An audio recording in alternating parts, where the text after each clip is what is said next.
siapkan hati kita untuk merenungkan firman Tuhan. Firman berkata, "Kau besertaku, maka kuat roh dan jiwa."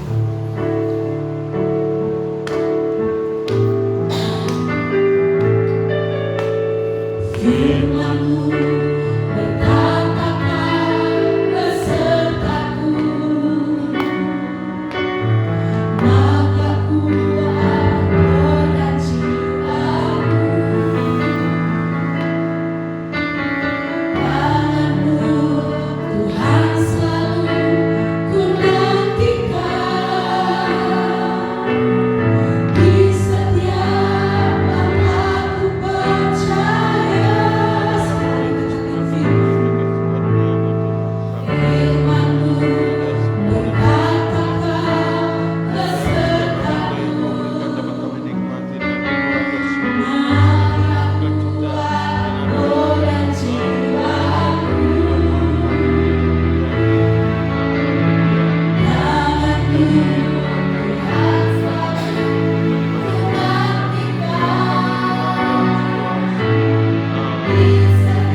mengenai isinya sedikit berbeda.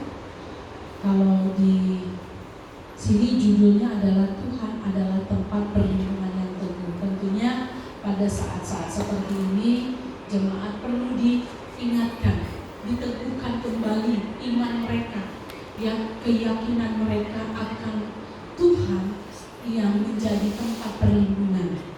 Nah, kalau kita hamba-hamba Tuhan, mungkin nggak perlu lagi kita diajak, didorong, dinasihati lagi, ya, untuk menjadikan Tuhan sebagai tempat perlindungan kita yang teguh. Nah, hari ini saya membawa firman Tuhan dengan isi yang sedikit berbeda, tetapi masih ya ada satu pautnya juga. Nah, hari ini kita merenungkan firman Tuhan dari 2 Samuel pasalnya yang ke-22, ayatnya yang pertama sampai ayatnya yang ketiga. Lalu nanti kalimat dalam pasal ini 2 Samuel 22 ini yang tadi saya sebutkan itu ya sama, walaupun ada sedikit perbedaan, tapi isinya setidaknya hampir sama, yaitu yang terdapat di dalam kitab Mazmur pasalnya yang ke-18 ayat 1 sampai ayatnya yang ketiga. Ya, mari kita baca bersama-sama 1, 2, 3 ya. Nyanyian syukur Daud. Daud mengatakan perkataan nyanyian ini kepada Tuhan pada waktu Tuhan telah melepaskan dia dari cengkeraman semua musuhnya dan dari cengkeraman Saul. Ia berkata, "Ya Tuhan, bukit batuku, kubu pertahananku dan penyelamatku, Allahku, gunung batuku, tempat aku berlindung, perisaiku, tanduk keselamatanku, kota bentengku, tempat pelarianku, juru selamatku, Engkau menyelamatkan aku dari kekerasan." Mari kita baca pasalnya ke-18 kitab Mazmur.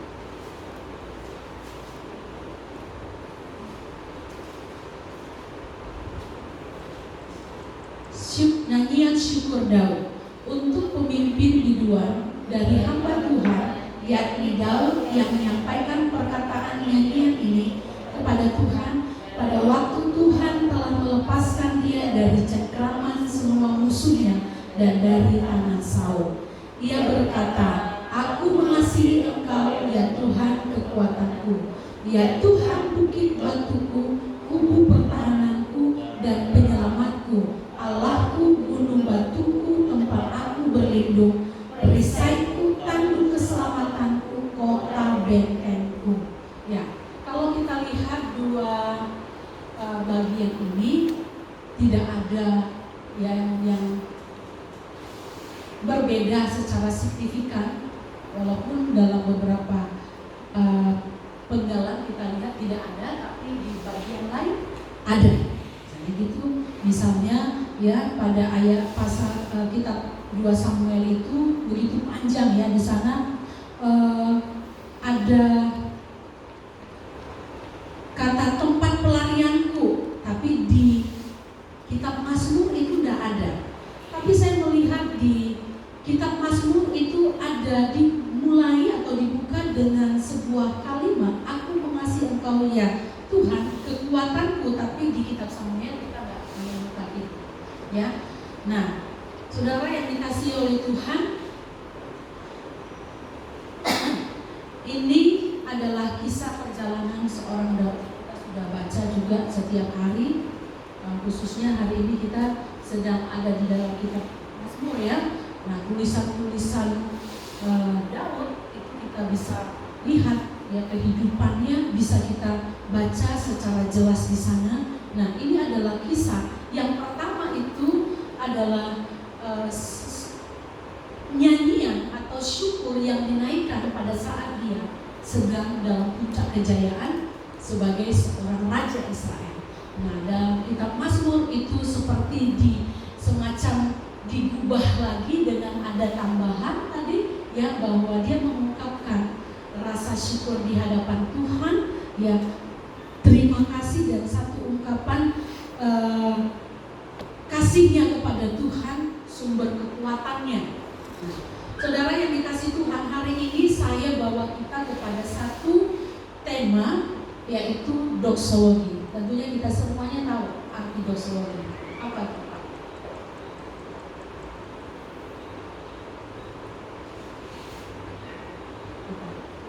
Susah? Ini kan orang-orang teologi ini. Doksologi.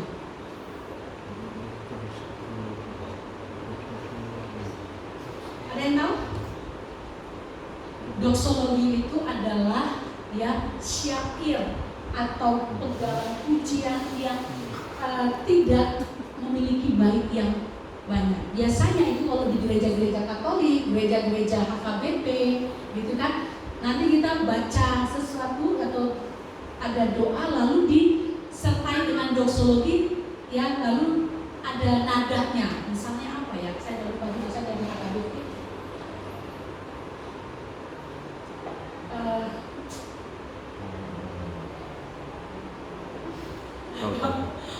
Pak Johan. Ya, mari kita berdoa. Marilah kita berdoa.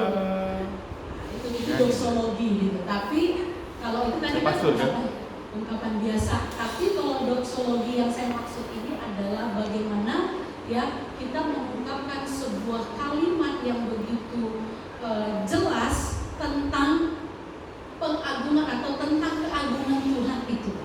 Ya, jadi doksologi itu adalah pujian atau himne pendek, gitu ya, penggalan kalimat yang menyatakan keagungan Tuhan bagi kehidupan kita umat manusia. Nah, hari ini yang kita baca ini sebenarnya ini adalah penggalan himne yang diciptakan oleh seorang Daud, ya, yang dimana kalimat ini, doksologi ini lahir dari sebuah pengalaman yang bukan sekedar teori, tapi ini pengalaman yang nyata-nyata dia alami sendiri sebagai seorang raja Israel atau sebagai seorang manusia yang mengalami juga kehidupan seperti yang dialami oleh orang-orang lain di luar sana, di mana dia punya musuh-musuh dalam hidupnya. Tetapi dia katakan pada satu perenungan, ya, pada satu titik dia mengatakan bahwa Tuhan itu adalah bukit batuku, kubu pertahananku dan penyelamatku dan lain sebagainya. Kita baca lengkap itu panjang sekali. Nah, ini adalah doksologi yang dapat diciptakan dari ya seorang Daud yang pada akhirnya hari ini kita bisa baca. Dan ketika kita baca ini, ya kita diingatkan, kita diberikan informasi bahwa sesungguhnya Tuhan yang kita sembah itu adalah Tuhan yang bukan biasa-biasa. Dia adalah gunung batu dikatakan. Kalau saya buat di tema jemaat, Tuhan itu adalah gunung batu, tempat perlindungan kita yang teguh. Kalau kita baca tulisan daripada Daud, betapa banyak tulisan-tulisan yang menyatakan tentang ya sosok daripada Tuhan itu sendiri.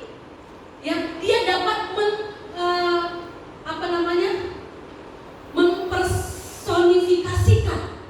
mempersonifikasikan ya tentang sosok Tuhan dalam bentuk-bentuk yang dia pahami dalam hidupnya sehari-hari. Ya, kalau kita lihat ya bagian-bagian yang kita baca tadi, dia dikatakan dia bukit batu. Dia itu adalah kubu pertahanan. Dia itu adalah perisai kita. Dia itu adalah kota benteng kita, dikatakan.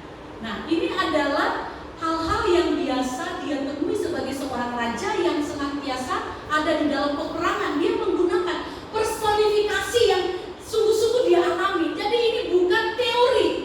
Ini bukan sebuah hayalan yang tidak nyata, tapi ini adalah sebuah pengalaman yang langsung dia alami, ya, sendiri dia rasakan bagaimana Tuhan itu adalah gunung batu, Tuhan itu adalah bukit batu, Tuhan itu adalah perisainya, Tuhan itu adalah tanduk keselamatannya, Tuhan itu sebagai kota benteng.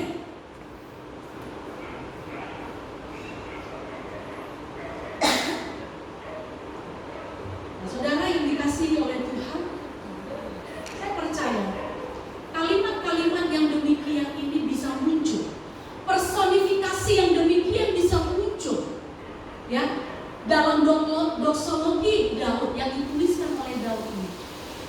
Ini bisa terjadi atau bisa keluar karena dia sendiri mengalaminya. Kalau dia tidak mengalaminya, saya percaya kita nggak akan bisa mengukir kalimat-kalimat atau pujian atau syukur atau doksologi yang begitu indah. Nah, ini Daud karena dia sungguh merasakan dan ada di dalam pengalaman nyata bersama dengan Tuhan selama dia hidup, selama dia diperkenan untuk menjadi raja. Dia mengalami Tuhan itu adalah gunung batu. Kalau dia nggak mengalami, saya percaya dia nggak akan mungkin bisa ya mengeluarkan doksologi yang demikian dahsyat dan mantapnya. Saya teringat ketika saya merenungkan ini tadi pagi, tadi malam saya nggak bisa tidur sampai jam 2 nggak bisa tidur, nggak tahu kenapa. Tapi nggak bisa tidur, tapi di jam 3 mungkin sudah mulai bisa tarik mata saya. Jam 5 baru bangun. Nah, jadi waktu saya renungkan tadi malam ini lagi, saya diingatkan ketika masa-masa di mana saya lagi berkabung dulu. Saya ini bukan orang yang terbiasa dengan puisi dan saya bukan seorang yang puitis, tapi tiba-tiba ya bisa menjadi seperti orang yang pintar berpuisi. Bahkan kalimat-kalimat puisi saya tidak pandai mengungkapkan. Tapi pada saat itu karena memang saya mengalami gejolak yang begitu berat, ya perjalanan hidup yang rasanya ya begitu berat, dan saya bergumul di hadapan Tuhan, saya berjalan dengan kekuatan Tuhan, akhirnya keluar tanpa yang saya rancang lebih dulu, saya duduk lalu saya menulis, tidak ada.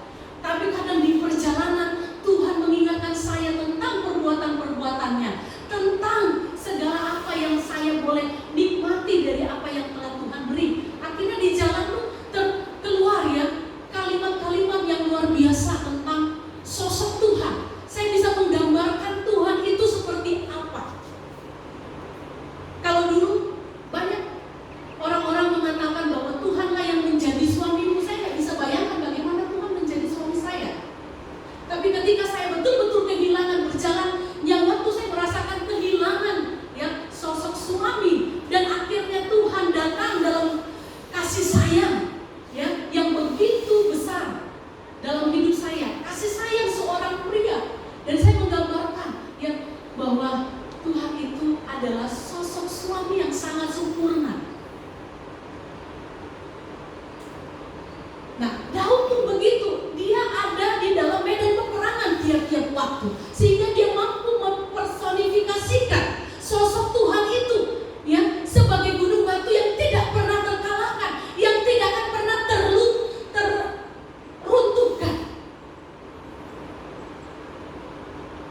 Kalau kita berlindung dalam gunung batunya Tuhan, berlindung dalam kubunya Tuhan, maka tidak akan pernah kita takut akan apapun yang terjadi dalam hidup kita. Nah, saudara yang dikasihi oleh Tuhan, ini adalah doksologi yang bisa diciptakan dari sebuah pengalaman, yang lahir dari sebuah pengalaman ya nyata seorang Daud, sehingga dia mampu untuk melihat sosok atau mampu menemukan sosok Tuhan dalam bentuk-bentuk yang dapat dipahami oleh dirinya sendiri. Dan hari ini kita menikmati doksologi yang diciptakan oleh Daud, dan kita bisa membayangkan sosok Tuhan. Tuhan itu kita nggak tahu, kita nggak pernah lihat, kita hanya bisa rasakan. Tapi yang kita rasakan pun kadang-kala datang dan pergi. Kadang yang kita rasakan ini pun tidak sempurna. Tapi ketika kita dibawa kepada satu personifikasi, dibawa kepada satu gambaran tentang Tuhan itu seperti apa, oh iya ya, baru kita mengerti Tuhan itu gunung batu. Gunung batu itu sangat kuat. Tidak ada satupun kekuatan yang dapat menembus. Dibuat bom nuklir pun belum tentu sempurna ya menghancurkan sebuah gunung batu. Nah, jadi Daud menggambarkan dengan begitu jelas kepada kita sosok Tuhan itu seperti apa. Nah, saudara yang dikasihi oleh Tuhan, bagi kita yang telah menikmati kebaikan Tuhan, kemurahan Tuhan sampai hari ini,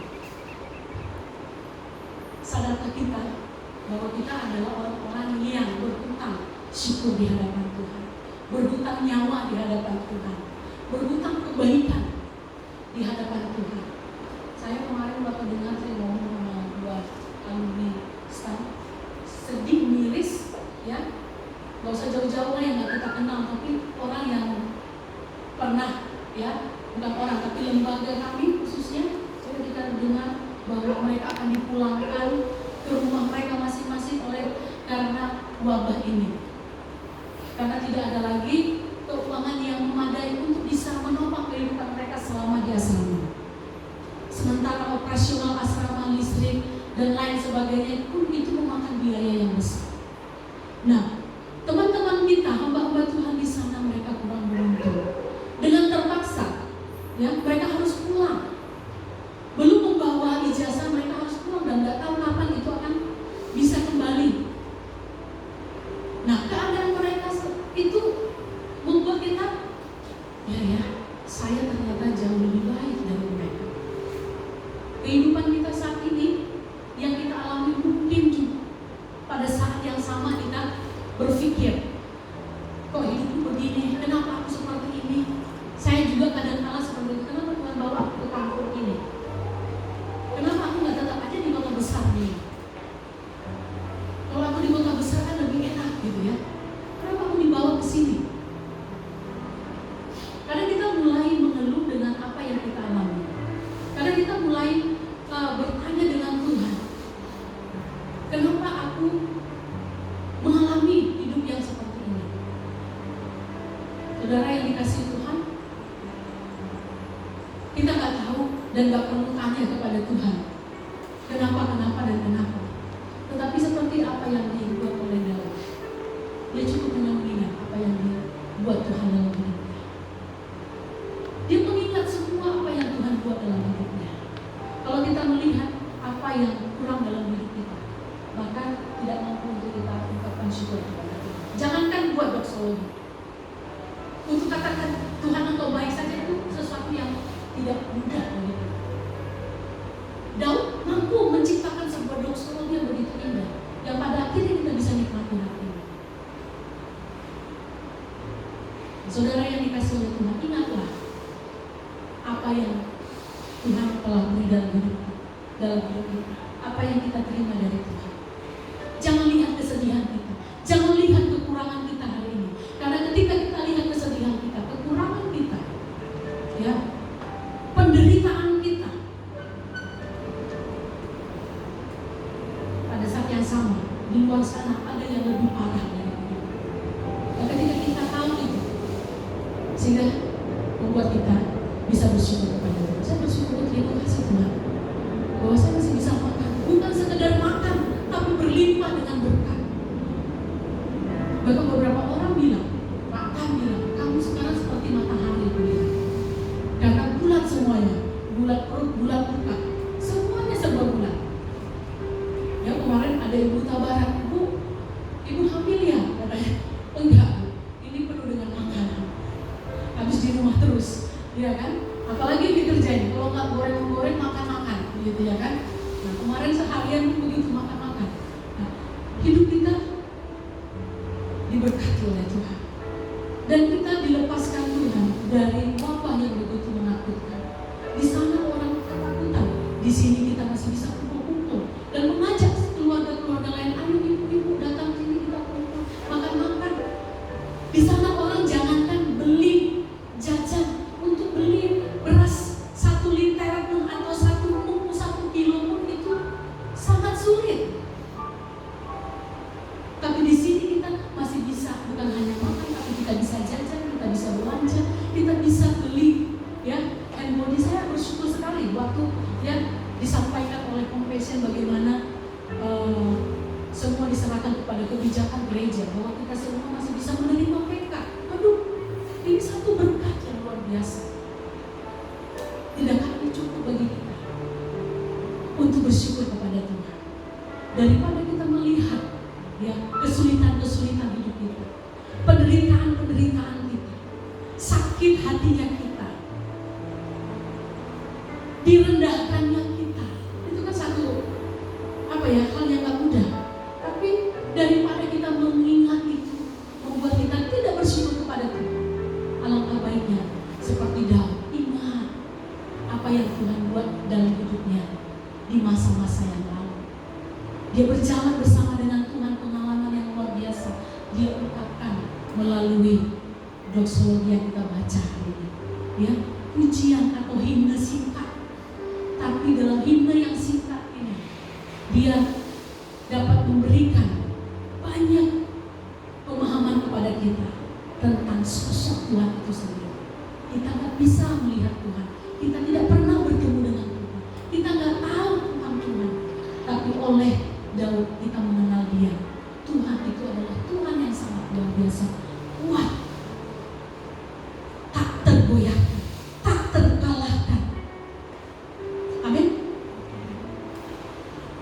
Saudara yang dikasihi oleh Tuhan, kita sudah ada di bulan yang kedua, ya, pada kasus yang terjadi akhir-akhir ini di Indonesia dan di berbagai negara.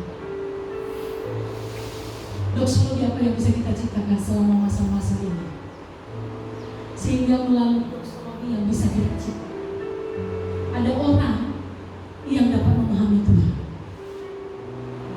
ada orang yang dapat mengenal Tuhan dengan jelas, seperti Daud memperkenalkan Tuhan melalui personifikasi gunung batu, perisai, kubu pertahanan, kota benteng, dan lain sebagainya.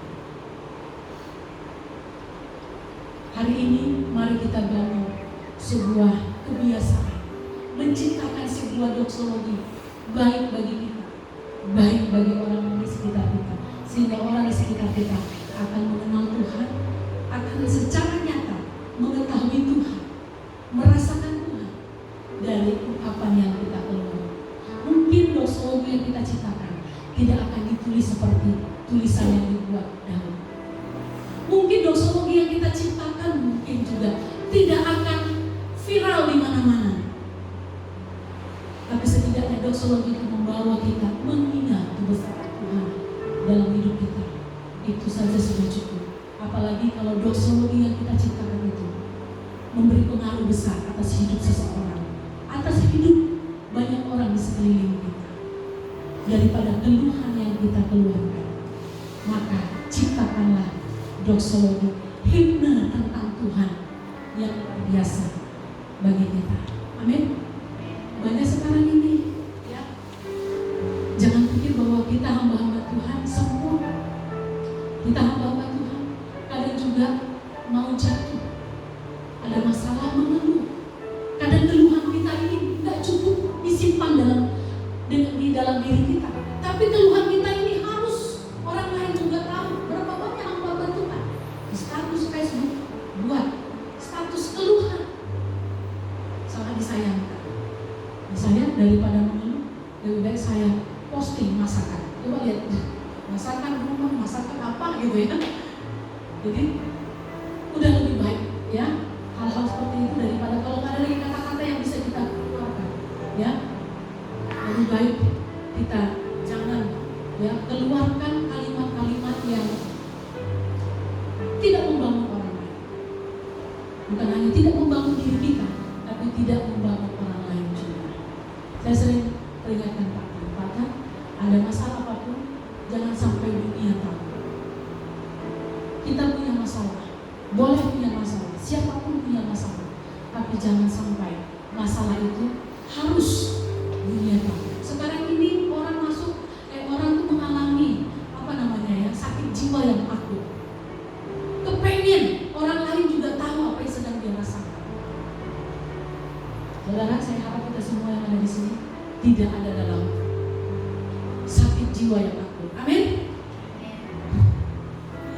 Ya, nanti tubuh jerawat kasih tahu punya jerawat ya, jangan ya, nggak usah. Tapi yang baik, mari kita sharekan kepada orang lain supaya itu bisa menjadi sebuah doksologi yang sangat indah, yang memberkati orang lain, yang membaca status kita, yang melihat kita, yang mendengar suara kita.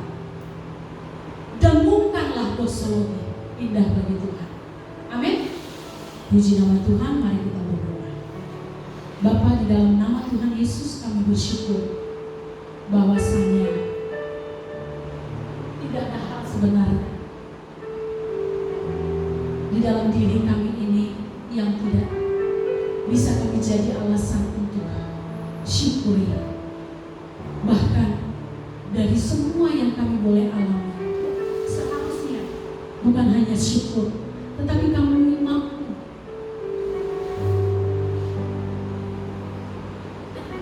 menciptakan sebuah doksologi tentang Tuhan itu sendiri, sehingga kami bisa rasakan, kami bisa visualisasikan dengan kemampuan kami menangkap tentang siapa Engkau sesungguhnya ya Tuhan. Seperti Daud, dia dapat menangkap sosok Tuhan dan melalui pengalaman hidup dia mempersonifikasikan Tuhan itu seperti gunung batu. Tuhan itu adalah kubu pertahanan. Tuhan itu ibarat perisai. Tuhan itu ibarat tanduk keselamatan. Tuhan itu ibarat kota benteng. Dan semua ini menunjukkan sebuah kekuatan yang maha dahsyat dan besar. Tuhan, kami rindu juga dapat melakukan hal-hal seperti ini sebagai hamba-hamba Tuhan, sebagai orang percaya. Kami mau Tuhan memiliki hati yang senantiasa bersyukur, mengingat kebaikan Tuhan dan mengagungkan nama-Mu ya Bapa. Senantiasa keluar dari mulut kami pujian syukur. Terima kasih Bapa, tuntun kami dalam supaya firman ini bukan sekadar wacana. Firman ini akan menjadi hidup dalam kehidupan kami dan menolong kami untuk bergerak menjadi lebih baik. Terima kasih Bapa. Terpujilah nama Tuhan, kami bersyukur berdoa. Amin. Puji nama Tuhan.